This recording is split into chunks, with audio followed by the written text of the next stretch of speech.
प्यारे बच्चों, अज असी पढ़न जा रहे हैं लैसन भारती आर्या, जिन्होंने तुसीं वैदिक आर्या भी कहते हैं या आर्य सभ्यता भी कहते हैं।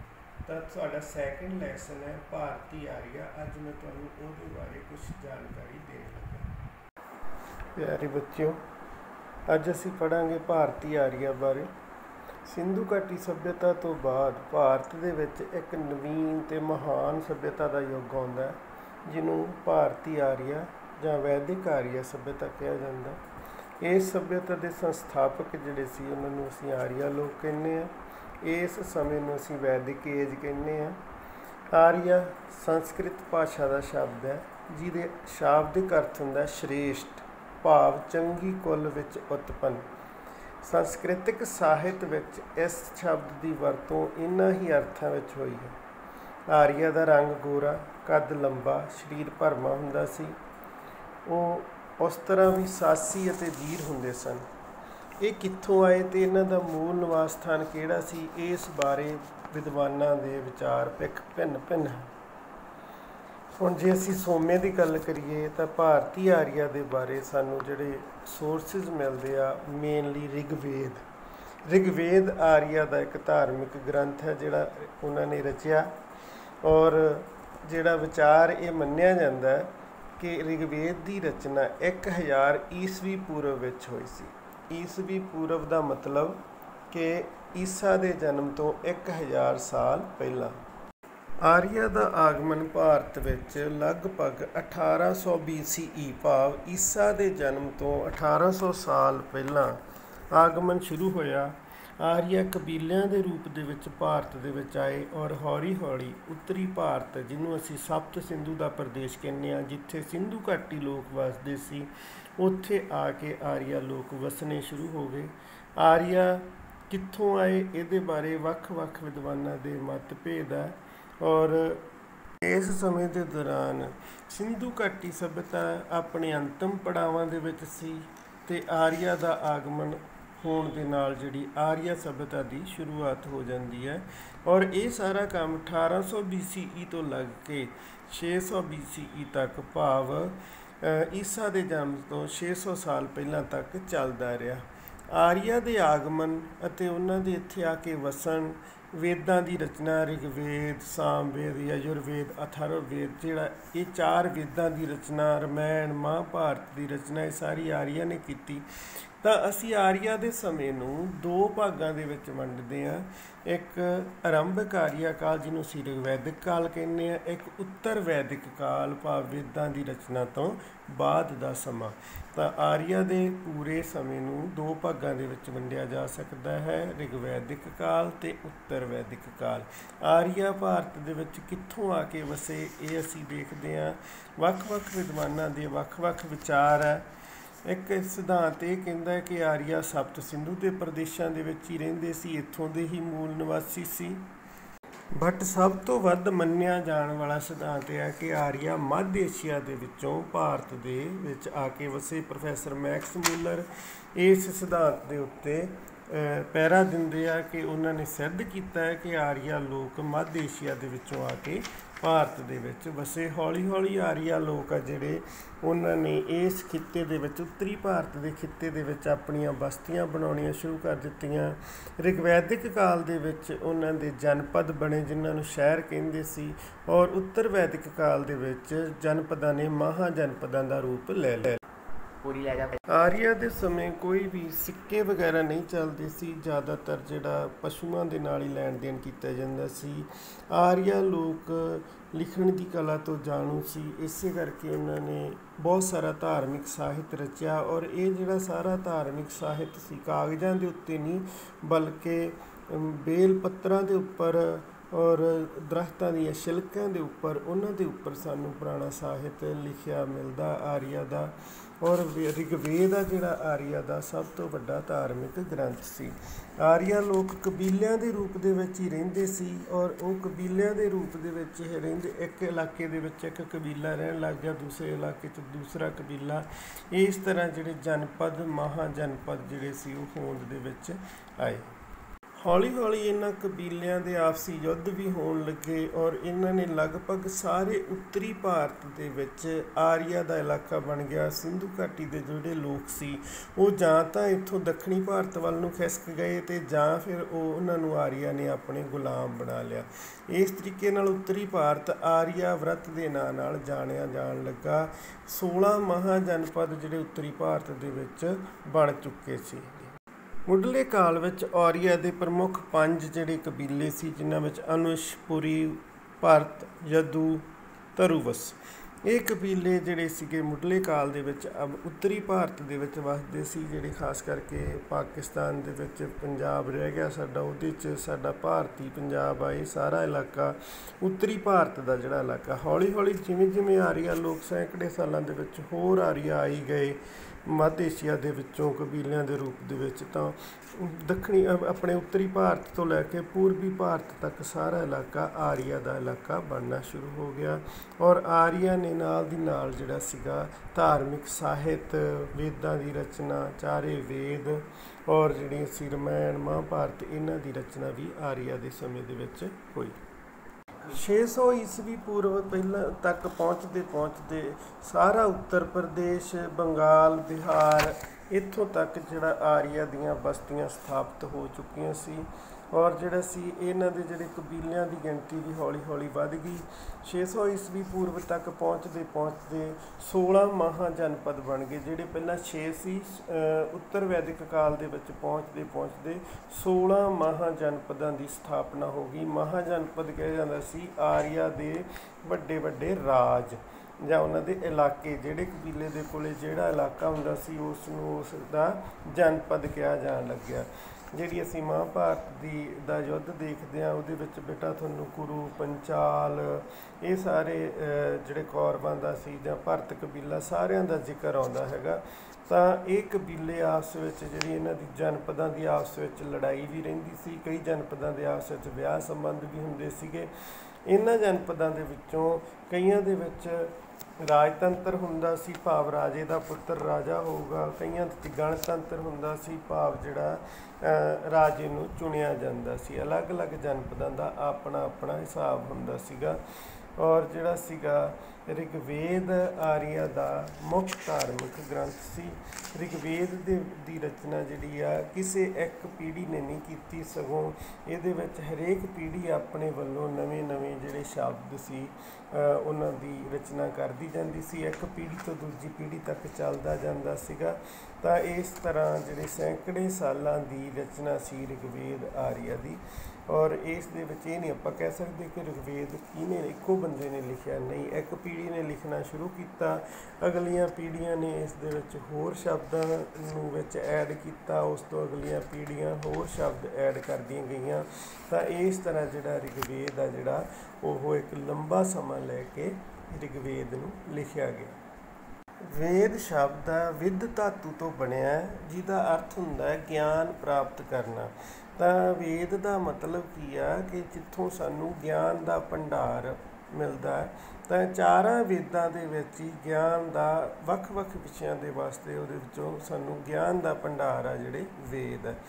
ਤਾਂ ਰਿਗਵੈਦਿਕ ਕਾਲ ਦੇ ਜਿਹੜੇ ਆਰੀਆ ਸੀ ਬੇਟਾ, ਉਹ ਸੂਰਜ, ਚੰਦ, ਪ੍ਰਿਥਵੀ, ਅਗਨੀ, ਆਕਾਸ਼, ਵਾਯੂ, ਮੀਂਹ, ਭਾਵ ਜਿਹੜਾ ਉਹ ਪ੍ਰਕਿਰਤੀ ਦੀ ਪੂਜਾ ਕਰਦੇ ਸੀ, ਨੇਚਰ ਦੀ ਪੂਜਾ ਕਰਦੇ ਸੀ। ਅਗਨੀ, ਵਰੁਣ, ਊਸ਼ਾ, ਠੀਕ ਹੈ, ਇਹ ਉਹਨਾਂ ਦੇ ਜਿਹੜੇ ਮੁੱਖ ਦੇਵੀ ਦੇਵਤੇ ਸੀ। ਬਟ ਉੱਤਰ ਵੈਦਿਕ ਕਾਲ ਤੱਕ ਪਹੁੰਚਦੇ ਜਿਹੜਾ ਸੀ ਦੇਵਤਿਆਂ ਦਾ ਉਹਨਾਂ ਦਾ ਮਹੱਤਵ ਘਟ ਗਿਆ ਸੀਗਾ। ਹੁਣ ਉਹ ਇੱਕ ਈਸ਼ਵਰ 'ਤੇ ਵਿਸ਼ਵਾਸ ਰੱਖਣ ਲੱਗ ਗਏ ਸੀ, ਠੀਕ ਹੈ। ਔਰ ਉਹਨਾਂ ਨੇ ਜਿਹੜਾ ਜ਼ਿਆਦਾ ਯੱਗ ਬਲੀਆਂ, ਇਹਨਾਂ ਨੇ ਜ਼ਿਆਦਾ ਸਥਾਨ ਲੈ ਲਿਆ ਸੀ ਉੱਤਰ ਵੈਦਿਕ ਕਾਲ ਦੇ ਵਿੱਚ।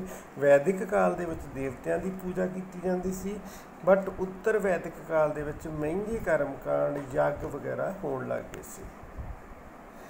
ਹੁਣ ਅਸ਼ਵਮੇਧ ਯੱਗ, ਰਾਜ ਸੂਰਿਆ ਯੱਗ ਇਹ ਹੁੰਦੇ ਸੀ। ਅਸ਼ਵਮੇਧ ਯੱਗ ਇੱਕ ਰਾਜਾ ਜਿਹੜਾ ਸੀਗਾ ਉਹ ਘੋੜਾ ਛੱਡਦਾ ਸੀਗਾ, ਔਰ ਜਿਹੜਾ ਵੀ ਕੋਈ ਉਸ ਘੋੜੇ ਨੂੰ ਪਕੜ ਲੈਂਦਾ ਸੀਗਾ ਉਸ ਨੂੰ ਉਸ ਰਾਜੇ ਨਾਲ ਯੁੱਧ ਲੜਨਾ ਪੈਂਦਾ ਸੀਗਾ। ਤਾਂ ਵੈਦਿਕ, ਜਦੋਂ ਵੀ ਅਸੀਂ ਗੱਲ ਕਰਾਂਗੇ ਵੈਦਿਕ ਆਰੀਆ ਅਤੇ ਉੱਤਰ ਵੈਦਿਕ ਆਰੀਆ ਦੀ, ਤਾਂ ਉਹਦੇ ਵਿੱਚ ਲਗਭਗ ਜਿਹੜਾ ਵੈਦਿਕ ਸਮਾਂ ਉਹ ਸਮਾਂ ਹੈ ਜਦੋਂ ਵੇਦਾਂ ਦੀ ਰਚਨਾ ਹੋਈ। ਉੱਤਰ ਵੈਦਿਕ ਕਾਲ ਦਾ ਉਹ ਸਮਾਂ ਵੇਦਾਂ ਦੀ ਰਚਨਾ ਤੋਂ ਬਾਅਦ ਵਾਲਾ ਸਮਾਂ, ਲਗਭਗ ਜਿਹੜਾ 600 ਈਸਵੀ ਪੂਰਵ ਤੱਕ ਦਾ ਸਮਾਂ ਹੈਗਾ, ਉਸ ਨੂੰ ਅਸੀਂ ਉੱਤਰ ਵੈਦਿਕ ਕਾਲ ਦਾ ਸਮਾਂ ਕਹਿੰਦੇ ਹਾਂ। ਰਿਗਵੈਦਿਕ ਸਮਾਂ ਉਹ ਸਮਾਂ ਜਦੋਂ ਵੇਦਾਂ ਦੀ ਰਚਨਾ ਕੀਤੀ ਗਈ ਸੀ। ਉੱਤਰ ਵੈਦਿਕ ਦਾ ਸਮਾਂ ਵੇਦਾਂ ਦੀ ਰਚਨਾ ਤੋਂ ਬਾਅਦ ਦਾ ਸਮਾਂ। ਇਸ ਨੂੰ ਅਸੀਂ ਲੇਟਰ ਵੈਦਿਕ ਏਜ ਵੀ ਕਹਿੰਦੇ, ਅੰਗਰੇਜ਼ੀ 'ਚ ਲੇਟਰ ਵੈਦਿਕ ਏਜ, ਪੰਜਾਬੀ ਦੇ ਵਿੱਚ ਉੱਤਰ ਵੈਦਿਕ ਕਾਲ। ਠੀਕ ਹੈ, ਵੈਦਿਕ ਏਜ ਨੂੰ ਹਮੇਸ਼ਾ ਅਸੀਂ ਦੋ ਭਾਗਾਂ ਦੇ ਵਿੱਚ ਵੰਡਦੇ ਹਾਂ। ਲੇਟਰ ਵੈਦਿਕ ਏਜ ਦੇ ਵਿੱਚ 1000 BCE ਤੋਂ 600 BCE, ਭਾਵ ਈਸਾ ਦੇ ਜਨਮ ਤੋਂ 1000 ਸਾਲ ਪਹਿਲਾਂ ਤੋਂ ਲੈ ਕੇ 600 ਸਾਲ ਪਹਿਲਾਂ ਤੱਕ ਦਾ ਸਮਾਂ, ਇਸ ਨੂੰ ਅਸੀਂ ਉੱਤਰ ਵੈਦਿਕ ਕਾਲ ਕਹਿੰਦੇ ਹਾਂ। ਅਰਲੀ ਵੈਦਿਕ ਕਾਲ ਭਾਵ ਰਿਗਵੈਦਿਕ ਕਾਲ ਉਹ ਹੈਗਾ ਬੇਟਾ ਆਰੀਆ ਦੇ ਆਉਣ ਤੋਂ ਲੈ ਕੇ, ਭਾਵ 1800 ਈਸਵਾ ਪੂਰਵ ਆਰੀਆ ਆਉਣਾ ਸ਼ੁਰੂ ਹੋਏ ਆ, ਔਰ ਉਸ ਤੋਂ ਲੱਗ ਕੇ 1000 ਈਸਵੀ ਪੂਰਵ ਤੱਕ ਦਾ ਜਿਹੜਾ ਸਮਾਂ ਸੀਗਾ ਉਸ ਨੂੰ ਅਸੀਂ ਅਰਲੀ ਵੈਦਿਕ ਏਜ ਕਹਿੰਦੇ ਹਾਂ, ਭਾਵ ਰਿਗਵੈਦਿਕ ਆਰੀਆ ਦਾ ਸਮਾਂ।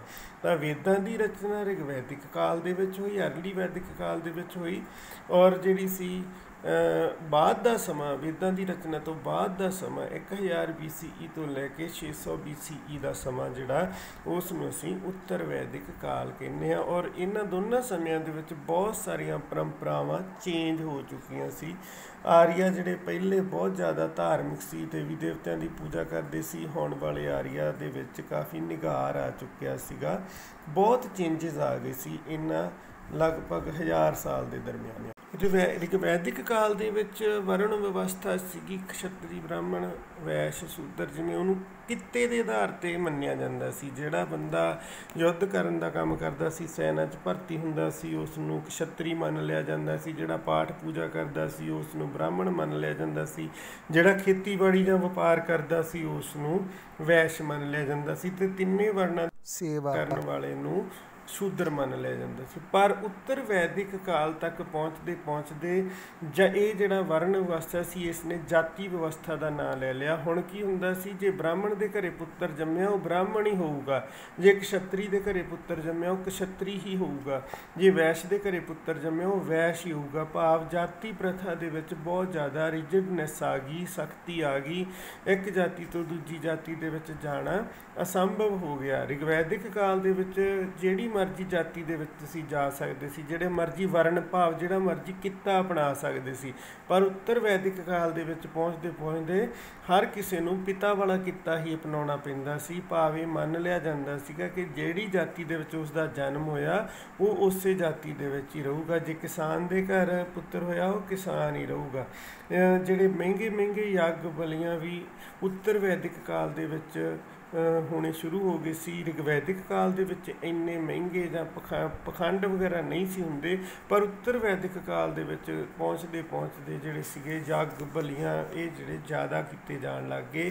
ਭਾਵ ਥੋੜ੍ਹਾ ਜਿਹਾ ਨਿਗਾਰ ਆਉਣਾ ਸ਼ੁਰੂ ਹੋ ਗਿਆ ਆਰੀਆ ਦੇ ਧਾਰਮਿਕ ਜੀਵਨ ਦੇ ਵਿੱਚ, ਸਮਾਜ ਦੇ ਵਿੱਚ ਵੀ ਨਿਗਾਰ ਆਉਣਾ ਸ਼ੁਰੂ ਹੋ ਗਿਆ।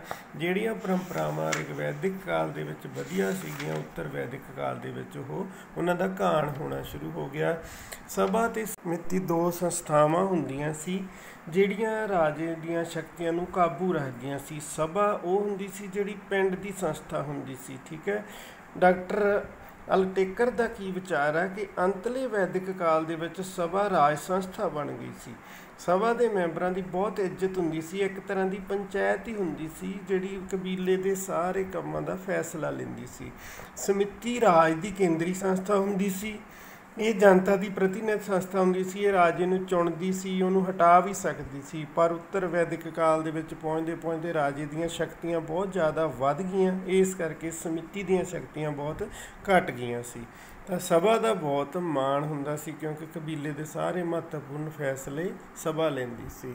ਇਸ ਤੋਂ ਬਿਨਾਂ ਰਿਗਵੈਦਿਕ ਕਾਲ ਦੇ ਵਿੱਚ ਜਿਹੜਾ ਪਰਿਵਾਰ ਸੀ ਉਸ ਦਾ ਮੁਖੀ ਜਿਹੜਾ ਸੀਗਾ ਉਸ ਨੂੰ ਕੁਲਪਤੀ ਜਾਂ ਗ੍ਰਹਿਪਤੀ ਕਿਹਾ ਜਾਂਦਾ ਸੀ। ਸਾਂਝਾ ਪਰਿਵਾਰ ਸਿਸਟਮ ਸੀ, ਸਾਰਾ ਕੁਨਬਾ ਇਕੱਠਾ ਰਹਿੰਦਾ ਸੀ। ਜੇ ਕਿਸੇ ਦੇ 5 ਪੁੱਤਰ ਆ ਤਾਂ 5 ਦੇ 5 ਨੂੰਹਾਂ ਬੱਚੇ ਸਾਰੇ ਇੱਕੋ ਪਰਿਵਾਰ ਦੇ ਸਾਰੇ ਇਕੱਠੇ ਰਹਿੰਦੇ ਸੀ। ਔਰ ਜਿਹੜਾ ਪਿਤਾ ਸਾਰਿਆਂ ਨਾਲੋਂ ਵੱਡਾ ਬਜ਼ੁਰਗ ਹੁੰਦਾ ਸੀਗਾ ਉਹ ਸਾਰੇ ਪਰਿਵਾਰ ਦਾ ਮੁਖੀ ਅਖਵਾਉਂਦਾ ਸੀ। ਮਨੁੱਖੀ ਜੀਵਨ ਨੂੰ ਆਰੀਆ ਨੇ 4 ਆਸ਼ਰਮਾਂ ਵਿੱਚ ਵੰਡਿਆ ਹੋਇਆ ਸੀ। ਬੇਟਾ ਇਹ ਬਹੁਤ ਇੰਪੋਰਟੈਂਟ ਕੁਐਸਚਨ ਹੋਊਗਾ, ਆਸ਼ਰਮ ਤੋਂ ਕੀ ਭਾਵ ਹੈ? ਤਾਂ ਮਨੁੱਖੀ ਜੀਵਨ ਨੂੰ 4 ਆਸ਼ਰਮਾਂ ਦੇ ਵਿੱਚ ਵੰਡ ਕੇ, ਭਾਵ ਕਿਵੇਂ? ਇੱਕ ਬੰਦੇ ਦੇ ਜੀਵਨ ਨੂੰ 100 ਸਾਲ ਦਾ ਮੰਨ ਕੇ 25-25 ਸਾਲ ਦੇ 4 ਆਸ਼ਰਮ ਹੁੰਦੇ ਸੀ। ਪਹਿਲੇ 25 ਸਾਲ ਜਿਹੜਾ ਬੱਚਾ ਜਦੋਂ ਪੈਦਾ ਹੁੰਦਾ ਉਦੋਂ ਤੋਂ ਲੈ ਕੇ 25ਵੇਂ ਸਾਲ ਤੱਕ ਬੱਚਾ ਬ੍ਰਹਮਚਾਰੀ ਆਸ਼ਰਮ ਦੇ ਵਿੱਚ ਹੁੰਦਾ ਸੀ। ਇਸ ਕਾਲ ਦੇ ਵਿੱਚ ਉਹ ਐਜੂਕੇਸ਼ਨ ਗ੍ਰਹਿਣ ਕਰਦਾ ਸੀ, ਵਿਆਹ ਨਹੀਂ ਕਰਾਉਂਦਾ ਸੀ, ਬ੍ਰਹਮਚਾਰੀ ਜੀਵਨ ਬਤੀਤ ਕਰਦਾ ਸੀ। 25 ਤੋਂ ਲੈ ਕੇ 50 ਸਾਲ ਦੀ ਉਮਰ ਜਿਹੜਾ ਸੀਗਾ ਉਹ ਗ੍ਰਹਿਸਥ ਆਸ਼ਰਮ, ਉਸ ਦੇ ਵਿੱਚ ਉਹ ਵਿਆਹ ਕਰਵਾਉਂਦਾ ਸੀ, ਬੱਚੇ ਪੈਦਾ ਕਰਦਾ ਸੀ, ਆਪਦੇ ਪਰਿਵਾਰ ਦਾ ਪਾਲਣ ਪੋਸ਼ਣ ਕਰਦਾ ਸੀ। ਅਤੇ ਉਸ ਤੋਂ ਬਾਅਦ ਜਿਹੜਾ 50 ਸਾਲ ਤੋਂ ਬਾਅਦ 50 ਤੋਂ ਲੈ ਕੇ 75 ਸਾਲ ਤੱਕ ਦੀ ਉਮਰ ਦੇ ਵਿੱਚ ਉਸ ਨੂੰ ਵਾਨਪ੍ਰਸਥ ਆਸ਼ਰਮ ਕਿਹਾ ਜਾਂਦਾ ਸੀ।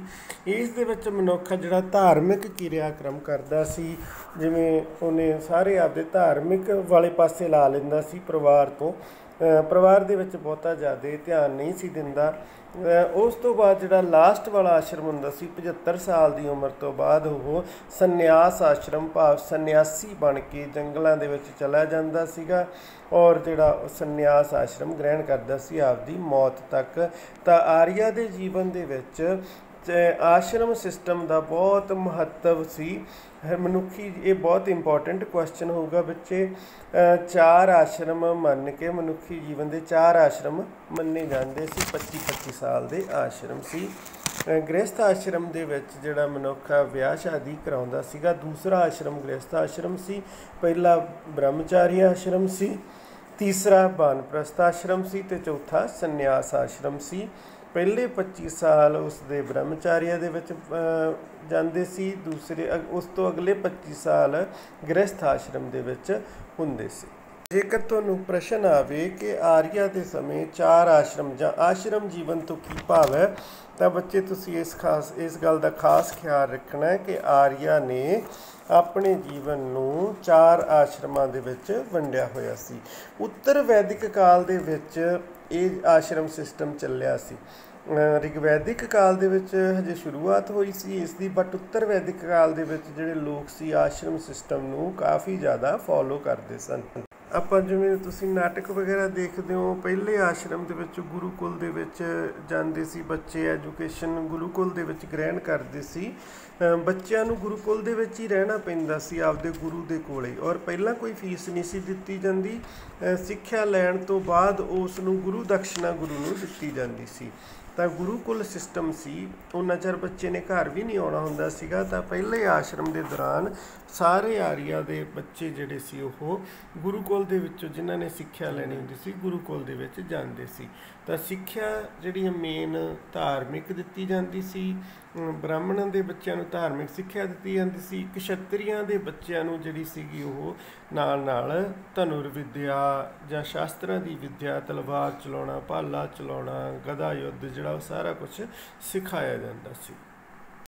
ਸਿੱਖਿਆ ਮੌਖਿਕ ਹੁੰਦੀ ਸੀ, ਓਰਲ ਜਿਹਨੂੰ ਅਸੀਂ ਕਹਿੰਦੇ ਹਾਂ, ਸਿੱਖਿਆ ਮੌਖਿਕ ਦਿੱਤੀ ਜਾਂਦੀ ਸੀ। ਇਹ ਕੋਈ ਲਿਖਤੀ ਨਹੀਂ ਸੀ, ਉਹਨਾਂ ਨੂੰ ਲਿਖਣਾ ਪੜ੍ਹਨ ਦਾ ਨਹੀਂ ਸੀ ਜ਼ਿਆਦਾ ਸਿਖਾਇਆ ਜਾਂਦਾ, ਮੌਖਿਕ ਹੁੰਦੀ ਸੀ। ਮੰਤਰਾਂ ਦਾ ਉਚਾਰਨ ਕਰਨਾ ਸਿਖਾਇਆ ਜਾਣਾ, ਭਾਵ ਪ੍ਰੈਕਟੀਕਲ ਵਰਕ ਦੇ ਉੱਤੇ ਜ਼ੋਰ ਜ਼ਿਆਦਾ ਦਿੱਤਾ ਜਾਂਦਾ ਸੀ। ਸਾਰੀ ਵਿੱਦਿਆ ਜ਼ੁਬਾਨੀ ਦਿੱਤੀ ਜਾਂਦੀ ਸੀ, ਮੌਖਿਕ ਜਿਹਨੂੰ ਅਸੀਂ ਜ਼ੁਬਾਨੀ ਕਹਿੰਦੇ ਹਾਂ।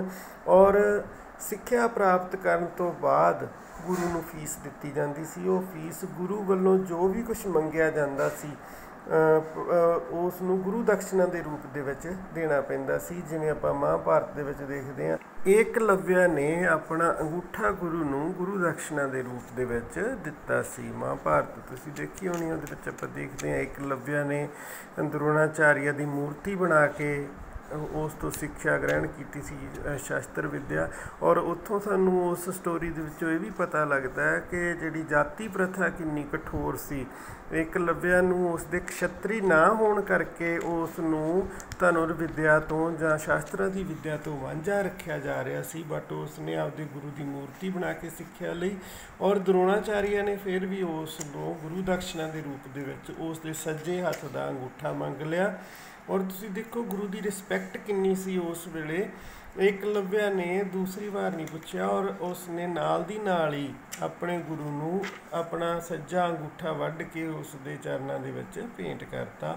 ਇੱਥੋਂ ਸਾਨੂੰ ਗੁਰੂ ਅਤੇ ਚੇਲੇ ਦੀ ਕਿੰਨੀ ਰਿਸਪੈਕਟ ਸੀ ਉਸ ਬਾਰੇ ਪਤਾ ਚੱਲਦਾ। ਆਰਥਿਕ ਜੀਵਨ ਵਿੱਚ ਆਰੀਆ ਦਾ ਮੁੱਖ ਜਿਹੜਾ ਕਿੱਤਾ ਸੀ ਬੇਟਾ ਖੇਤੀਬਾੜੀ ਸੀ। ਉਹਨਾਂ ਨੂੰ ਹਲ ਚਲਾਉਣਾ ਆਉਂਦਾ ਸੀ। ਦੂਸਰੇ ਨੰਬਰ ਦੇ ਉੱਤੇ ਘੋੜਾ ਇੱਕ ਅਜਿਹਾ ਪਸ਼ੂ ਸੀ ਜਿਹਦੇ ਬਾਰੇ ਆਰੀਆ ਨੂੰ ਪਤਾ ਸੀ। ਸਿੰਧੂ ਘਾਟੀ ਦੇ ਲੋਕ ਘੋੜੇ ਤੋਂ ਜਾਣੂ ਨਹੀਂ ਸੀ, ਬਟ ਆਰੀਆ ਲੋਕ ਘੋੜੇ ਤੋਂ ਜਾਣੂ ਸੀ। ਔਰ ਆਰੀਆ ਲੋਕਾਂ ਦਾ ਮੁੱਖ ਕਿੱਤਾ ਖੇਤੀਬਾੜੀ ਸੀ। ਹਲ ਚਲਾਉਣਾ, ਫਸਲਾਂ ਬੀਜਣਾ, ਤਿਆਰ ਕਰਨਾ, ਕੱਟਣਾ, ਇਹ ਸਾਰਾ ਕੁਛ ਆਰੀਆ ਨੂੰ ਆਉਂਦਾ ਸੀ। ਕਣਕ, ਜੌਂ, ਚੌਲ ਆਦਿ ਦੀ ਖੇਤੀ ਕਰਦੇ ਸੀ। ਉਹ ਛੋਟੀਆਂ ਛੋਟੀਆਂ ਮੂੰਗਲੀਆਂ ਨਾਲ ਧਾਨ ਤਿਆਰ ਕਰਦੇ ਸੀ, ਭਾਵ ਝੋਨੇ ਦੇ ਵਿੱਚੋਂ ਚਾਵਲ ਕੱਢਦੇ ਸੀ। ਅਤੇ ਉਪਜਾਊ ਭੂਮੀ ਨੂੰ ਉਹ ਖੇਤੀ ਲਈ ਵਰਤਦੇ ਸੀ। ਜਿਹੜੀ ਬੰਜਰ ਜ਼ਮੀਨ ਹੁੰਦੀ ਸੀ ਉਸ ਨੂੰ ਪਸ਼ੂਆਂ ਦੇ ਚਾਰਨ ਲਈ ਛੱਡ ਦਿੱਤਾ ਜਾਂਦਾ ਸੀ। ਔਰ ਉਹ ਸਾਰੇ ਪਿੰਡ ਦੀ ਸਾਂਝੀ ਹੁੰਦੀ ਸੀ ਉਹ ਜਿਹੜੀ ਜ਼ਮੀਨ ਹੁੰਦੀ ਸੀ। ਅਤੇ ਜਿਹੜੀ ਸਿੰਚਾਈ ਸੀ ਉਹ ਛੋਟੇ ਛੋਟੇ ਨਦੀਆਂ, ਖੂਹਾਂ ਅਤੇ ਛੋਟੀਆਂ ਛੋਟੀਆਂ ਨਹਿਰਾਂ ਬਣਾ ਕੇ ਸਿੰਚਾਈ ਕਰਦੇ ਸੀ। ਪਰ ਜਿਹੜੀ ਬਹੁਤੀ ਜ਼ਿਆਦਾ ਖੇਤੀ ਆ ਉਹ ਕੁਦਰਤੀ ਮੀਂਹ ਦੇ ਉੱਤੇ ਨਿਰਭਰ ਹੁੰਦੀ ਸੀ। ਖਾਦ ਦੀ ਵਰਤੋਂ ਵੀ ਆਰੀਆ ਲੋਕ ਕਰਦੇ ਸੀ। ਉੱਤਰ ਵੈਦਿਕ ਕਾਲ ਦੇ ਵਿੱਚ ਵੀ ਆਰੀਆ ਦਾ ਮੁੱਖ ਕਿੱਤਾ ਖੇਤੀਬਾੜੀ ਹੀ ਰਿਹਾ। ਠੀਕ ਹੈ, ਇਸ ਦੇ ਵਿੱਚ ਉੱਤਰ ਵੈਦਿਕ ਕਾਲ ਦੇ ਵਿੱਚ ਉਹਨਾਂ ਨੇ ਹੋਰ ਨਵੇਂ ਨਵੇਂ ਜੰਗਲਾਂ ਨੂੰ ਸਾਫ਼ ਕਰਕੇ, ਜੰਗਲੀ ਜਾਨਵਰਾਂ ਨੂੰ ਖ਼ਤਮ ਕਰਕੇ, ਉਹਨਾਂ ਨੂੰ ਖਾਲੀ ਕਰਾ ਕੇ ਖੇਤੀਯੋਗ ਬਣਾ ਲਿਆ। ਠੀਕ, ਔਰ ਇਸ ਦੇ ਵਿੱਚ ਉੱਤਰ ਵੈਦਿਕ ਕਾਲ ਦੇ ਵਿੱਚ ਗੋਬਰ ਦੀ ਖਾਦ ਦੀ ਵਰਤੋਂ ਵੀ ਹੋਣ ਲੱਗ ਪਈ ਸੀ। ਖੇਤਾਂ ਨੂੰ ਜਿਹੜਾ ਪਾਣੀ ਸੀ ਉਹ ਮੀਂਹ, ਨਹਿਰਾਂ ਅਤੇ ਖੂਹਾਂ ਨਾਲ ਦਿੱਤਾ ਜਾਂਦਾ ਸੀ। ਜੌਆਂ ਤੋਂ ਬਿਨਾਂ ਚੌਲ, ਤੈਲ, ਮੂੰਗੀ, ਮਾਂਹ ਅਤੇ ਹੋਰ ਕਈ ਕਿਸਮ ਦੀਆਂ ਦਾਲਾਂ, ਤੇਲ ਦੇਣ ਵਾਲੇ ਬੀਜਾਂ ਦੀ ਉਪਜ ਵੀ ਸ਼ੁਰੂ ਕਰਤੀ ਸੀ ਉੱਤਰ ਵੈਦਿਕ ਆਰੀਆ ਨੇ। ਖੇਤੀਬਾੜੀ ਤੋਂ ਬਿਨਾਂ ਆਰੀਆ ਦਾ ਮੁੱਖ ਕਿੱਤਾ ਪਸ਼ੂ ਪਾਲਣ ਸੀ। ਰਿਗਵੈਦਿਕ ਆਰੀਆ ਗਊ, ਬੈਲ, ਘੋੜੇ, ਹਾਥੀ, ਭੇਡ, ਬੱਕਰੀ, ਕੁੱਤੇ ਆਦਿ ਨੂੰ ਆਪਣੀਆਂ ਜ਼ਰੂਰਤਾਂ ਅਨੁਸਾਰ ਪਾਲਦੇ ਸੀ। ਜਿਹਦੇ ਕੋਲੇ ਬਹੁਤੇ ਪਸ਼ੂ ਹੁੰਦੇ ਸੀ ਉਸੇ ਨੂੰ ਅਮੀਰ ਸਮਝਿਆ ਜਾਂਦਾ ਸੀ। ਮੈਂ ਤੁਹਾਨੂੰ ਸ਼ੁਰੂ ਦੇ ਵਿੱਚ ਦੱਸਿਆ ਕਿ ਜਿਹਦੇ ਕੋਲੇ ਜਿੰਨੀਆਂ ਵੱਧ ਗਊਆਂ ਹੁੰਦੀਆਂ ਸੀ ਓਨਾ ਹੀ ਜਿਹੜਾ ਉਹ ਅਮੀਰ ਮੰਨਿਆ ਜਾਂਦਾ ਸੀ। ਚੀਜ਼ਾਂ ਨੂੰ ਖਰੀਦਣ ਅਤੇ ਵੇਚਣ ਦਾ ਜਿਹੜਾ ਸੀਗਾ ਇੱਕ ਕਿਸਮ ਦੀ ਕਰੰਸੀ ਸੀ, ਉਹ ਗਊਆਂ ਸੀ। ਗਊ ਪਾਲਣ ਦੇ ਉੱਤੇ ਜ਼ਿਆਦਾ ਜ਼ੋਰ ਦਿੱਤਾ ਜਾਂਦਾ ਸੀ। ਗਊ ਦਾਨ ਨੂੰ ਸਭ ਤੋਂ ਵੱਡਾ ਦਾਨ ਮੰਨਿਆ ਜਾਂਦਾ ਸੀ। ਜਿਹੜੀਆਂ ਇਸ ਤੋਂ ਬਿਨਾਂ ਜਿਹੜੇ ਸੀ ਦੂਸਰੇ ਜਾਨਵਰ, ਭੇਡ, ਬੱਕਰੀ, ਘੋੜਾ, ਹਾਥੀ, ਜਿਹੜੇ ਕੁੱਤੇ, ਇਹ ਪਾਲੇ ਜਾਂਦੇ ਸੀ। ਔਰ ਆਰੀਆ ਲੋਕ ਆ ਜਿਹੜੇ ਜ਼ਿਆਦਾਤਰ ਨਦੀਆਂ ਦੇ ਨੇੜੇ ਹੀ ਨਿਵਾਸ ਕਰਦੇ ਸੀ। ਨਦੀਆਂ ਕਿਉਂਕਿ ਪਾਣੀ ਦਾ ਸੋਰਸਿਸ ਹੁੰਦੀਆਂ ਸੀ, ਉੱਥੇ ਹੀ ਉਹਨਾਂ ਨੂੰ ਪਾਣੀ ਪੀਣ ਦੀ ਜ਼ਰੂਰਤ ਵੀ ਪੂਰੀ ਹੁੰਦੀ ਸੀ। ਉੱਥੋਂ ਹੀ ਜਿਹੜੇ ਉਹਨਾਂ ਦੇ ਖੇਤਾਂ ਦੀ ਸਿੰਚਾਈ ਵੀ ਨਦੀਆਂ ਤੋਂ ਹੀ ਹੁੰਦੀ ਸੀ। ਨਦੀਆਂ ਦੇ ਨੇੜੇ ਨੇੜੇ ਹੀ ਇਹ ਸੱਭਿਅਤਾਵਾਂ ਦਾ ਵਿਕਾਸ ਹੋਇਆ। ਸਾਰੇ ਆਰੀਆ ਸਪਤ ਸਿੰਧੂ ਦੇ ਪ੍ਰਦੇਸ਼, ਭਾਵ ਜਿਹੜਾ ਸਾਡਾ ਪੰਜਾਬ ਆ, ਇੱਥੇ ਕਿਸੇ ਸਮੇਂ 7 ਨਦੀਆਂ ਵਗਦੀਆਂ ਸੀ: ਸਤਲੁਜ, ਰਾਵੀ, ਬਿਆਸ, ਚਨਾਬ, ਜੇਹਲਮ, ਸਿੰਧ ਅਤੇ ਸਰਸਵਤੀ। ਤਾਂ ਇਹ ਸਪਤ ਸਿੰਧੂ ਦਾ ਇਲਾਕਾ ਸੀ। ਸਪਤ ਸਿੰਧੂ ਦੇ ਪ੍ਰਦੇਸ਼ ਦੇ ਵਿੱਚ ਹੀ ਆਰੀਆ ਲੋਕ ਮੁੱਖ ਰੂਪ ਦੇ ਨਾਲ ਆ ਕੇ ਵਸੇ ਸੀ, ਕਿਉਂਕਿ ਉਹਨਾਂ ਦੀ ਪਾਣੀ ਦੀ ਜ਼ਰੂਰਤ ਇੱਥੇ ਪੂਰੀ ਹੁੰਦੀ ਸੀ। ਖੇਤੀਬਾੜੀ, ਸਿੰਚਾਈ ਦੀ ਜ਼ਰੂਰਤ ਵੀ ਇੱਥੋਂ ਹੀ ਪੂਰੀ ਹੁੰਦੀ ਸੀ। ਆਰੀਆ ਲੋਕਾਂ ਦੇ ਵਪਾਰ ਤੇ ਉਹਨਾਂ ਦੇ ਵਪਾਰਕ ਨਗਰ ਹੋਣ ਦੇ ਵਿੱਚ ਆ ਗਏ ਸੀ। ਵਪਾਰੀ ਵਰਗ ਨੂੰ ਪਣੀ ਕਿਹਾ ਜਾਂਦਾ ਸੀ। ਚੀਜ਼ਾਂ ਦੀ ਜਿਹੜੀ ਖਰੀਦੋ ਫਰੋਖਤ ਆ ਉਹ ਜ਼ਿਆਦਾਤਰ ਅਦਲਾ ਬਦਲੀ ਦੇ ਨਾਲ ਕੀਤੀ ਜਾਂਦੀ ਸੀ। ਕਿਸੇ ਤੋਂ ਇੱਕ ਚੀਜ਼ ਲੈ ਲਈ ਅਤੇ ਉਹਨੂੰ ਦੂਸਰੀ ਦੇ ਤੀ। ਅਤੇ ਜ਼ਿਆਦਾ ਧਨ ਦੇਣਾ ਹੁੰਦਾ ਸੀ ਤਾਂ ਉੱਥੇ ਪਸ਼ੂਆਂ ਦੀ ਵਰਤੋਂ ਕੀਤੀ ਜਾਂਦੀ ਸੀ, ਗਊਆਂ ਦੇ ਨਾਲ ਲੈਣ ਦੇਣ ਹੁੰਦਾ ਸੀਗਾ। ਅਤੇ ਵਪਾਰ ਆ ਜਿਹੜਾ ਉਹ ਬੈਲ ਗੱਡੀਆਂ ਦੇ ਨਾਲ ਹੁੰਦਾ ਸੀ। ਰਥਾਂ ਦੀ ਵਰਤੋਂ ਹੁੰਦੀ ਸੀ। ਦਾਲਾਂ, ਅੰਨ, ਕੱਪੜੇ ਅਤੇ ਚਮੜੇ ਦੀਆਂ ਚੀਜ਼ਾਂ ਦਾ ਜਿਹੜਾ ਜ਼ਿਆਦਾ ਵਪਾਰ ਹੁੰਦਾ ਸੀ। ਰਿਗਵੈਦਿਕ ਕਾਲ ਦੇ ਵਿੱਚ ਕੋਈ ਵੀ ਬਹੁਤੇ ਸਿੱਕੇ ਪ੍ਰਚਲਿਤ ਨਹੀਂ ਸੀ, ਪਰ ਉੱਤਰ ਵੈਦਿਕ ਕਾਲ ਦੇ ਵਿੱਚ ਪਹੁੰਚਦੇ ਨਿਸ਼ਕ, ਸਤਮਾਨ ਤੇ ਕ੍ਰਿਸ਼ਨਾਲ ਇਹ ਸਿੱਕੇ ਮਿਲਦੇ ਆ ਸਾਨੂੰ ਉੱਤਰ ਵੈਦਿਕ ਕਾਲ ਦੇ। ਤਾਂ ਇੱਥੋਂ ਪਤਾ ਚੱਲਦਾ ਕਿ ਹੁਣ ਸਿੱਕਿਆਂ ਦੀ ਵੀ ਵਰਤੋਂ ਹੋਣ ਲੱਗ ਗਈ ਸੀ ਉੱਤਰ ਵੈਦਿਕ ਕਾਲ ਦੇ ਵਿੱਚ ਪਹੁੰਚਦੇ। ਬਟ ਹਾਲੇ ਵੀ ਜਿਹੜਾ ਸੀਗਾ ਉਸੇ ਆਦਮੀ ਨੂੰ, ਉਸੇ ਮਨੁੱਖ ਨੂੰ ਜ਼ਿਆਦਾ ਅਮੀਰ ਸਮਝਿਆ ਜਾਂਦਾ ਸੀ ਜਿਹਦੇ ਕੋਲੇ ਸਭ ਤੋਂ ਵੱਧ ਪਸ਼ੂ ਧਨ ਹੁੰਦਾ ਸੀ, ਭਾਵ ਜਿਹਦੇ ਕੋਲੇ ਗਊਆਂ ਸਭ ਤੋਂ ਵੱਧ ਹੁੰਦੀਆਂ ਸੀ। ਤਾਂ ਗਊ ਨੂੰ ਆਰੀਆ ਲੋਕ ਮਾਤਾ ਦਾ ਦਰਜਾ ਦਿੰਦੇ ਸੀ, ਬਹੁਤ ਪੂਜਾ ਕਰਦੇ ਸੀ। ਗਊ ਨੂੰ ਮਾਰਨਾ ਗੁਨਾਹ ਸਮਝਿਆ ਜਾਂਦਾ ਸੀ ਔਰ ਗਊ ਇੱਕ ਤਰ੍ਹਾਂ ਦੀ ਉਹਨਾਂ ਦੀ ਪ੍ਰੋਪਰਟੀ ਹੁੰਦੀ ਸੀ। ਖੇਤੀਬਾੜੀ ਵਾਲੀ ਜ਼ਮੀਨ ਤੋਂ ਵੀ ਜ਼ਿਆਦਾ ਉਹ ਗਊ ਦੀ ਪੂਜਾ ਕਰਦੇ ਸੀ ਔਰ ਗਊ ਨੂੰ ਆਪਦੀ ਪਿਆਰ ਕਰਦੇ ਸੀ। ਗਊ ਹੀ ਉਹਨਾਂ ਦੀ ਪ੍ਰੋਪਰਟੀ ਹੁੰਦੀ ਸੀ, ਗਊ ਹੀ ਉਹਨਾਂ ਦੀ ਗਰੀਬੀ ਅਤੇ ਅਮੀਰੀ ਦਾ ਜਿਹੜਾ ਪੈਮਾਨਾ ਹੁੰਦਾ ਸੀ। ਜਿਹਦੇ ਕੋਲ ਸਭ ਤੋਂ ਵੱਧ ਗਊਆਂ ਉਹ ਸਭ ਤੋਂ ਵੱਧ ਅਮੀਰ ਹੈ। ਆਰੀਆ ਲੋਕ ਸ਼ਿਕਾਰ ਦੇ ਬਹੁਤ ਸ਼ੌਕੀਨ ਸਨ। ਖੇਡਾਂ ਅਤੇ ਮਨ ਪਰਚਾਵੇ ਦੇ ਵਿੱਚ ਦੇਖੀਏ ਜਿਹੜੇ ਅਮੀਰ ਲੋਕ ਉਹ ਸ਼ਿਕਾਰ ਕਰਦੇ ਸੀ, ਰੱਥ ਦੌੜਾਂ, ਨਾਚ ਗਾਣਾ, ਨਾਟਕ ਖੇਡਣਾ, ਜੂਆ ਖੇਡਣਾ, ਇਹ ਉਹਨਾਂ ਦੇ ਜਿਹੜੇ ਸੀਗੇ ਮਨ ਪਰਚਾਵੇ ਦੇ ਸਾਧਨ ਸੀ। ਅਤੇ ਉਹ ਆਪਣੇ ਆਰੀਆ ਮੁੱਖ ਰੂਪ ਨਾਲ ਪਸ਼ੂ ਚਾਰਨ ਦਾ ਕੰਮ ਕਰਦੇ ਸੀ ਔਰ ਕੁਦਰਤ ਤੋਂ ਬਹੁਤ ਡਰਦੇ ਸੀ, ਰੱਬ ਦੀ ਪੂਜਾ ਕਰਦੇ ਸੀ, ਨੇਚਰ ਦੀ ਪੂਜਾ ਕਰਦੇ ਸੀ। ਕਿਹੜੇ ਦੇਵੀ ਦੇਵਤੇ ਆਪਾਂ ਦੇਖਦੇ ਹਾਂ ਰਿਗਵੈਦਿਕ ਕਾਲ ਦੇ ਵਿੱਚ ਸੂਰਜ, ਚੰਦ, ਪ੍ਰਿਥਵੀ, ਅਗਨੀ, ਆਕਾਸ਼, ਵਾਯੂ, ਮੀਂਹ, ਇਹਨਾਂ ਸਾਰੀਆਂ ਚੀਜ਼ਾਂ 'ਚੋਂ ਮੰਨਦੇ ਸੀ ਕਿ ਈਸ਼ਵਰ ਵਸਦਾ, ਇਸ ਕਰਕੇ ਉਹ ਇਹਨਾਂ ਦੀ ਪੂਜਾ ਕਰਦੇ ਸੀ। ਅਤੇ ਕੁਦਰਤ ਦੇ ਵੱਖ-ਵੱਖ ਰੂਪਾਂ ਤੋਂ ਹੀ ਆਰੀਆਂ ਨੇ ਕਈ ਦੇਵੀ ਦੇਵਤਿਆਂ ਦੀ ਕਲਪਨਾ ਕੀਤੀ, ਕਿਉਂਕਿ ਉਹਨਾਂ ਦਾ ਜਿਹੜਾ ਸਾਰਾ ਕੰਮ ਹੀ ਕੁਦਰਤ ਦੇ ਨਾਲ ਸੀ। ਤਾਂ ਉਹਨਾਂ ਨੇ ਪ੍ਰਿਥਵੀ ਦੇ ਦੇਵਤੇ, ਆਕਾਸ਼ ਦੇ ਦੇਵਤੇ ਅਤੇ ਵਾਯੂਮੰਡਲ ਦੇ ਦੇਵਤੇ, 3 ਤਰੀਕੇ ਦੇ ਨਾਲ ਦੇਵਤਿਆਂ ਨੂੰ ਵੰਡਿਆ। ਪ੍ਰਿਥਵੀ ਦੇ ਦੇਵਤਿਆਂ ਦੇ ਵਿੱਚੋਂ ਪ੍ਰਿਥਵੀ, ਬ੍ਰਹਿਸਪਤੀ, ਸੋਮ ਅਤੇ ਅਗਨੀ ਇਹਨਾਂ ਨੂੰ ਮੰਨਦੇ ਸੀ। ਆਕਾਸ਼ ਦੇ ਦੇਵਤਿਆਂ ਦੇ ਵਿੱਚੋਂ ਮਿੱਤਰ, ਸੂਰਜ, ਊਸ਼ਾ, ਵਰੁਣ, ਦਿਓਸ ਅਤੇ ਸਵਿਤਰ ਇਹ ਉਹਨਾਂ ਦੇ ਮੁੱਖ ਦੇਵਤੇ ਸੀ।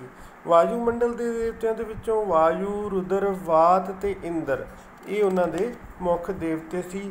ਉਹ ਇਹ ਸਾਰੇ ਦੇਵਤੇ ਉਹਨਾਂ ਦੀਆਂ ਕੁਦਰਤੀ ਸ਼ਕਤੀਆਂ ਦੇ ਪ੍ਰਤੀਕ ਸੀ। ਵਰੁਣ ਆਰੀਆ ਦਾ ਸਾਰਿਆਂ ਨਾਲੋਂ ਵੱਡਾ ਦੇਵਤਾ ਸੀ। ਇਸ ਨੂੰ ਆਕਾਸ਼ ਦਾ ਦੇਵਤਾ ਕਹਿੰਦੇ ਸੀ। ਦੁਨੀਆ ਦੇ ਸਾਰੇ ਸ਼ੁਭ ਕੰਮ ਕਹਿੰਦੇ ਵਰੁਣ ਦੇਖਦਾ ਸੀ। ਦੁਨੀਆ ਵਿੱਚ ਹੋਣ ਵਾਲੀ ਹਰੇਕ ਘਟਨਾ ਨੂੰ ਉਹ ਜਾਣਦਾ ਸੀ। ਕੋਈ ਪਾਪੀ ਉਹਦੀ ਨਜ਼ਰ ਤੋਂ ਨਹੀਂ ਬਚ ਸਕਦਾ। ਉਹਦਾ ਕੰਮ ਪਾਪੀਆਂ ਨੂੰ ਸਜ਼ਾ ਦੇਣਾ ਸੀ। ਜਿਹੜਾ ਉਹਨੂੰ ਖੁਸ਼ ਕਰੇ ਉਹਨੂੰ ਮਾਫ਼ ਕਰ ਦਿੰਦਾ ਸੀ। ਸੂਰਜ, ਚੰਦ, ਤਾਰੇ ਉਹਦੀ ਮਿਹਰਬਾਨੀ ਦੇ ਨਾਲ ਹੀ ਮੰਨੇ ਜਾਂਦੇ ਸੀ। ਉਸ ਤੋਂ ਬਾਅਦ ਮਿੱਤਰ, ਇਹ ਵਰੁਣ ਦਾ ਸਾਥੀ ਸੀ ਔਰ ਸੂਰਜ ਅਤੇ ਪ੍ਰਕਾਸ਼ ਦਾ ਪ੍ਰਤੀਨਿਧ ਸੀ। ਇਸ ਨੂੰ ਆਰੀਆ ਨੇ ਸਵਿਤਰ ਆਖਿਆ। ਇੰਦਰ ਆਰੀਆ ਰਿਗਵੇਦ ਦੇ ਵਿੱਚ ਇੰਦਰ ਦੇਵਤਾ ਨੂੰ ਸਭ ਤੋਂ ਵੱਧ ਮਹੱਤਤਾ ਦਿੱਤੀ ਜਾਂਦੀ ਸੀ। ਅਗਨੀ, ਰੁਦਰ, ਸੂਰਜ, ਊਸ਼ਾ ਤੋਂ ਭਾਵ ਪ੍ਰਭਾਤ ਦੀ ਪੂਜਾ ਕਰਦੇ ਸੀ, ਸਵੇਰ ਦੀ ਪੂਜਾ ਕਰਦੇ ਸੀ। ਰਿਗਵੇਦ ਦੇ ਸਲੋਕਾਂ ਵਿੱਚ ਉਸ ਨੂੰ ਇੱਕ ਸੁੰਦਰ ਮੁਟਿਆਰ ਦੇ ਰੂਪ ਵਿੱਚ ਵਰਣਨ ਕੀਤਾ ਗਿਆ।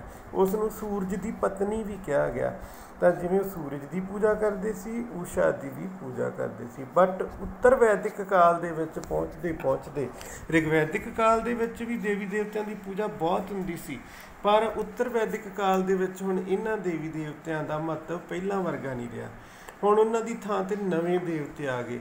ਇੰਦਰ ਅਤੇ ਵਰੁਣ ਦੀ ਥਾਂ 'ਤੇ ਸ਼ਿਵ ਅਤੇ ਬ੍ਰਹਮਾ ਅਤੇ ਵਿਸ਼ਨੂੰ ਨੇ ਲੈ ਲਈ। ਤ੍ਰਿਦੇਵ ਕਹਿਣ ਲੱਗ ਗਏ ਉੱਤਰ ਵੈਦਿਕ ਕਾਲ ਦੇ ਵਿੱਚ।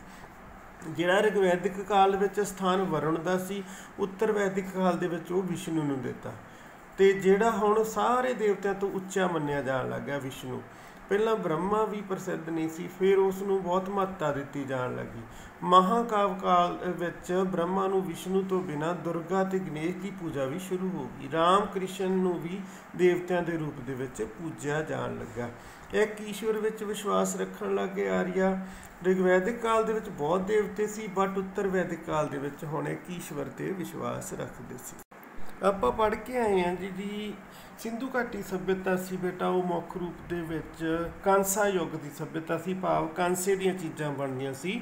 ਬਟ ਜਿਹੜੀ ਵੈਦਿਕ ਸੱਭਿਅਤਾ ਜਾਂ ਆਰੀਆ ਸੱਭਿਅਤਾ ਉਸ ਦੇ ਵਿੱਚ ਲੋਹੇ ਦੀ ਖੋਜ ਹੋ ਗਈ ਸੀ। ਆਰੀਆ ਲੋਕਾਂ ਨੇ ਲੋਹੇ ਦੀ ਖੋਜ ਕਰ ਲਈ, ਜਿਹਦੇ ਕਰਕੇ ਉਹਨਾਂ ਕੋਲੇ ਤਲਵਾਰਾਂ ਲੋਹੇ ਦੀਆਂ, ਲੋਹਾ ਇੱਕ ਸਖਤ ਧਾਤ ਸੀ। ਉਹਨਾਂ ਨੇ ਨਵੇਂ ਨਵੇਂ ਹਥਿਆਰ ਔਜ਼ਾਰ ਲੋਹੇ ਦੇ ਬਣਾਉਣੇ ਸ਼ੁਰੂ ਕਰਤੇ। ਜੰਗਲਾਂ ਨੂੰ ਵੀ ਸਾਫ਼ ਲੋਹੇ ਦੀਆਂ ਚੀਜ਼ਾਂ ਦੇ ਨਾਲ ਜਲਦੀ ਕੀਤਾ ਜਾਣ ਲੱਗ ਗਿਆ। ਔਰ ਸਿੰਧੂ ਘਾਟੀ ਲੋਕਾਂ ਨੂੰ ਇੱਥੋਂ ਜਿਹੜਾ ਖਦੇੜਿਆ ਆਰੀਆ ਨੇ, ਉਹ ਵੀ ਕਿਉਂਕਿ ਇੱਕ ਤਾਂ ਘੋੜੇ ਤੋਂ ਵਾਕਫ ਸੀ, ਦੂਸਰਾ ਉਹ ਲੋਹੇ ਤੋਂ ਵਾਕਫ ਸੀ, ਤਾਂ ਆਰੀਆ ਲੋਕ ਆ ਜਿਹੜੇ ਲੋਹੇ ਦੀ ਉਹਨਾਂ ਨੇ ਬਹੁਤ ਜ਼ਿਆਦਾ ਵਰਤੋਂ ਕੀਤੀ, ਹਥਿਆਰਾਂ ਦੇ ਰੂਪ ਦੇ ਵਿੱਚ ਵੀ, ਖੇਤੀਬਾੜੀ ਔਜ਼ਾਰਾਂ ਦੇ ਰੂਪ ਦੇ ਵਿੱਚ ਵੀ। ਤਾਂ ਜਦੋਂ ਵੀ ਤੁਹਾਨੂੰ ਬੇਟਾ ਇਹ ਪ੍ਰਸ਼ਨ ਆਵੇ, ਜਦੋਂ ਸਿੰਧੂ ਘਾਟੀ ਦੀ ਸੱਭਿਅਤਾ ਇੱਕ ਕਾਂਸਾ ਯੁੱਗ ਦੀ ਸੱਭਿਅਤਾ, ਤਾਂ ਲੋਹੇ ਦੀ ਖੋਜ ਆਰੀਆ ਦੇ ਸਮੇਂ ਹੋਈ ਸੀ। ਹੁਣ ਆਪਾਂ ਦੇਖਦੇ ਹਾਂ ਕਿ ਆਰੀਆ ਨੇ ਸਾਨੂੰ ਕੀ ਦੇਣ ਦਿੱਤੀ। ਤਾਂ ਬੇਟਾ ਸਾਰਿਆਂ ਨੂੰ ਪਹਿਲਾਂ ਜਿਹੜਾ ਆਰੀਆ ਦਾ ਖੂਨ ਭਾਰਤ ਦੀ ਬਹੁਤ ਹੀ ਵਸੋਂ ਦੀਆਂ ਨਾੜਾਂ ਦੇ ਵਿੱਚ ਆ। ਅੱਜ ਵੀ ਜਿਹੜੇ ਸਾਡੇ ਵੱਡ ਵਡੇਰੇ ਆ ਉਹ ਆਰੀਅਨ ਮੰਨੇ ਜਾਂਦੇ ਆ। ਦੂਜਾ, ਆਰੀਆ ਨੇ ਗੰਗਾ ਦੇ ਮੈਦਾਨਾਂ ਨੂੰ ਸਾਫ਼ ਕਰਕੇ ਉੱਤਰੀ ਭਾਰਤ ਦੇ ਲੋਕਾਂ ਵਾਸਤੇ ਖੇਤੀਯੋਗ ਭੂਮੀ ਬਣਾ ਦਿੱਤੀ। ਤੀਜਾ, ਆਰੀਆ ਦੁਆਰਾ ਸਥਾਪਿਤ ਕੀਤੀਆਂ ਕਈ ਵਿਵਸਥਾਵਾਂ ਅੱਜ ਵੀ ਸਾਡੇ ਆਰਥਿਕ ਜੀਵਨ ਦੀ ਨੀਂਹ ਹੈ। ਪਸ਼ੂ ਪਾਲਣ, ਖੇਤੀਬਾੜੀ ਅੱਜ ਵੀ ਭਾਰਤੀਆਂ ਦਾ ਮੁੱਖ ਕਿੱਤਾ ਅਤੇ ਉਹਨਾਂ ਦੀ ਆਮਦਨ ਦਾ ਸਰੋਤ ਹੈ। ਚੌਥਾ, ਆਰੀਆ ਨੇ ਆਪਣੇ ਗਣਤੰਤਰੀ ਰਾਜਾਂ ਦੁਆਰਾ ਸਭਾ ਅਤੇ ਸਮਿਤੀ ਦੀਆਂ ਸੰਸਥਾਵਾਂ ਦੁਆਰਾ ਲੋਕਤੰਤਰੀ ਸਿਧਾਂਤਾਂ ਨੂੰ ਲੋਕਪ੍ਰਿਯ ਬਣਾਇਆ। ਪੰਜਵਾਂ, ਵੈਦਿਕ ਆਰੀਆ ਦੀ ਮਹੱਤਵਪੂਰਨ ਦੇਣ ਜਾਤੀ ਪ੍ਰਥਾ ਵੀ ਹੈ, ਜੋ ਹਜ਼ਾਰਾਂ ਸਾਲਾਂ ਤੋਂ ਵੀ ਵੱਧ ਭਾਰਤੀ ਹਿੰਦੂ ਸਮਾਜ ਦਾ ਮਹੱਤਵਪੂਰਨ ਅੰਗ ਬਣੀ ਹੋਈ ਹੈ। ਇਸੇ ਜਾਤੀ ਪ੍ਰਥਾ ਦੇ ਸਮਾਜਿਕ, ਧਾਰਮਿਕ ਅਤੇ ਆਰਥਿਕ ਰਾਜਨੀਤਿਕ ਜੀਵਨ 'ਤੇ ਬਹੁਤ ਪ੍ਰਭਾਵ ਪਾਇਆ। ਛੇਵਾਂ, ਆਰੀਆ ਨੇ ਸਾਨੂੰ ਸੰਸਕ੍ਰਿਤ ਭਾਸ਼ਾ ਅਤੇ ਇਸ ਭਾਸ਼ਾ ਵਿੱਚ ਰਚਿਆ ਹੋਇਆ ਉੱਤਮ ਸਾਹਿਤ ਦਿੱਤਾ। ਚਾਰੇ ਵੇਦ, ਉਪਨਿਸ਼ਦ, ਬ੍ਰਾਹਮਣ ਗ੍ਰੰਥ, ਗੀਤਾ, ਰਾਮਾਇਣ, ਮਹਾਭਾਰਤ, ਸਮ੍ਰਿਤੀਆਂ, ਇਹ ਜਿਹੜੇ ਆ ਆਰੀਆ ਦੀ ਹੋਈ ਦੇਣ ਹੈ। ਸੱਤਵਾਂ, ਧਾਰਮਿਕ ਖੇਤਰ ਵਿੱਚ ਆਰੀਆ ਦੀ ਬਹੁਤ ਵੱਡੀ ਦੇਣ ਆ। ਹਵਨ, ਯੱਗ, ਮੰਤਰ ਉਚਾਰਨ, ਪ੍ਰਕਿਰਤਿਕ ਦੇਵਤੇ ਇੰਦਰ, ਵਿਸ਼ਨੂੰ, ਬ੍ਰਹਮਾ, ਅਗਨੀ, ਵਰੁਣ, ਸ਼ੈਵ, ਗਣੇਸ਼, ਦੁਰਗਾ ਦੀ ਪੂਜਾ, ਕਰਮ, ਮੋਕਸ਼ ਦੇ ਸਿਧਾਂਤ, ਇਹ ਸਾਰੇ ਸਾਨੂੰ ਆਰੀਆ ਤੋਂ ਮਿਲੇ ਆ। ਅੱਠਵਾਂ, ਉੱਤਰ ਵੈਦਿਕ ਕਾਲ ਵਿੱਚ ਪ੍ਰਫੁੱਲਤ 4 ਆਸ਼ਰਮਾਂ ਨੇ ਅਤੇ ਆਧਾਰਿਤ 4 ਆਸ਼ਰਮਾਂ ਦੀ ਵਿਵਸਥਾ ਅੱਜ ਵੀ ਸੁਧਰੇ ਹੋਏ ਰੂਪ ਦੇ ਵਿੱਚ ਸਾਨੂੰ ਪ੍ਰਚਲਿਤ ਮਿਲਦੀ ਹੈ। ਪਿਆਰੇ ਬੱਚਿਓ, ਇਹ ਹੋ ਗਈ ਸਾਨੂੰ ਭਾਰਤੀ ਆਰੀਆ ਦੀ ਕੀ ਦੇਣ ਹੈ। ਮੈਨੂੰ ਉਮੀਦ ਹੈ ਕਿ ਤੁਹਾਨੂੰ ਇਹ ਲੈਸਨ ਚੰਗੀ ਤਰ੍ਹਾਂ ਸਮਝ ਲੱਗੂਗਾ। ਜੇਕਰ ਕੋਈ ਵੀ ਇਸ, ਕਿਉਂਕਿ ਲੈਸਨ ਦਾ ਆਕਾਰ 30 ਮਿੰਟ ਦੇ ਵਿੱਚ ਅਸੀਂ ਸਾਰੇ ਲੈਸਨ ਨੂੰ ਕਵਰ ਕੀਤਾ, ਤਾਂ ਬਹੁਤ ਸਾਰਾ ਵਿਸਥਾਰ ਦੇਣ ਤੋਂ ਰਹਿ ਵੀ ਸਕਦਾ ਹੈ। ਤਾਂ ਬਾਕੀ ਦੀਆਂ ਜਿਹੜੀਆਂ ਚੀਜ਼ਾਂ ਆਪਾਂ ਤੁਹਾਡੀਆਂ ਜਦੋਂ ਵੀ ਟਾਈਮ ਲੱਗੂਗਾ ਆਪਾਂ ਉਹਨਾਂ ਨੂੰ ਕਲੀਅਰ ਕਰਾਂਗੇ। Thank you.